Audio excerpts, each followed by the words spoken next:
Hey class, so my teacher for our day topic is, did the invention of cooking make us human? It's obvious that humans have come a long way from what our ancestors used to be. However, is it possible that a simple switch of mentality, like putting food to fire, is responsible for this huge evolution? Well, let's find out.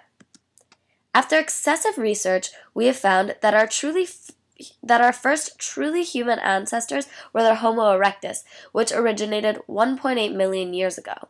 They were said to be our ancestor that shared the body type that's closest to the human form of today. They had shorter arms and longer legs, which allowed them to run and be completely bipedal like we are today. They were also the first species to start cooking their own food.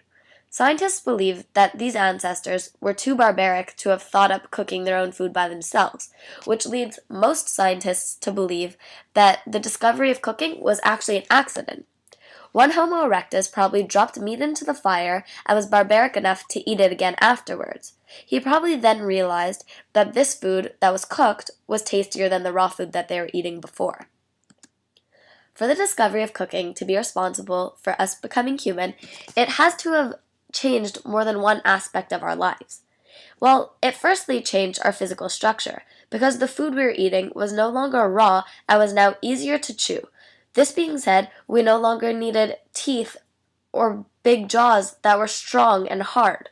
Also, because of the energy we saved, we no longer needed big guts, and all of the energy that was previously needed to digest the raw food was now being transferred to our brains and was being put to a better use. This is what scientists call the small gut, big brain theory. Because of cooking, energy was saved, and so was time, and so was the time that was put into chewing our raw food. The recommended portion of meat that's been suggested by Health Guide Canada would have taken our ancestors around 6 hours to finish eating. Cooking gave our race many advantages due to the time and energy that it saved us. With the time we were saving, we were able to develop important social skills, which is a huge part of what makes us human today. The way we make small talk and the way we interact with one another is very important. We owe our physical appearance to the discovery of cooking. In the picture, we see a Homo erectus, which is the first to have started cooking, and a modern man. We can see that there's not a huge difference between the two bodies. This is because once the Homo erectus made the invention of cooking, they evolved already, and there wasn't much left to need to be evolved in order to make us fully human. The invention of cooking had very few disadvantages. However, some did exist.